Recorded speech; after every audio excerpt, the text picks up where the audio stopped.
So we did some work with a client 2 years ago where we were asked to value their business, which we did. The valuation came in at a significantly different figure to what they were expecting. So once we picked everyone else up off the floor, we went through the reasons why. Part of the reason was the business was very owner dependent, and it was a good business. The owners were working hard, husband and wife team. They were working hard in the business. They had grown the business from nothing at the start. They'd done all the work themselves. That owner dependence issue was really impacting their value. So from that valuation piece, we set about a strategy to close the gap, and the gap was quite substantial. It's about 1.2 million. To close that gap, we needed to do a number of things, and the first thing was to remove the owner dependence, that is, build a structure in the business. Secondly, make the business more profitable in its sense, and thirdly, reduce some debt in that process, because the business was very heavily debt laden, and that wasn't a real issue for the business. It created some cash flow problems, but it wasn't a real issue for the business. But it carrying level of debt, a lot of dead debt, if you like, that was not required to help the business grow.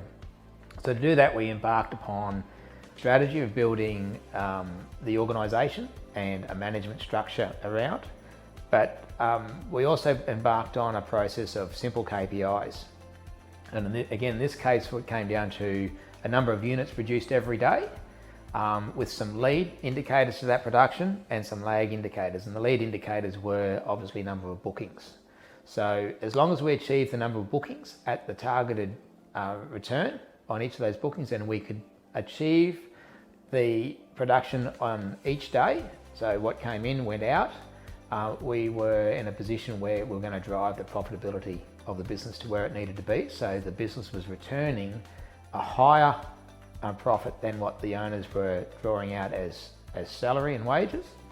And then in addition to that, that enabled them to not only make profit, but also grow the business, grow the structure around, put key people into key roles. So whether it be finance or administration or in operational management, which enabled the owners to gradually grow themselves out of their day-to-day hands-on roles. So 2 years later, we've just embarked on the process of revaluing the business. The business's profitability is substantially improved. The business has grown. It's grown by about 30% in 2 years. So not only has it grown, it's grown profitably, and now the business actually has cash in the bank and has been investing in its growth using its own funds in the process. So we expect quite a pleasant valuation outcome in this case. We will have closed the gap substantially in a very short period of time by taking a very focused and simple approach to how we're going to build the business.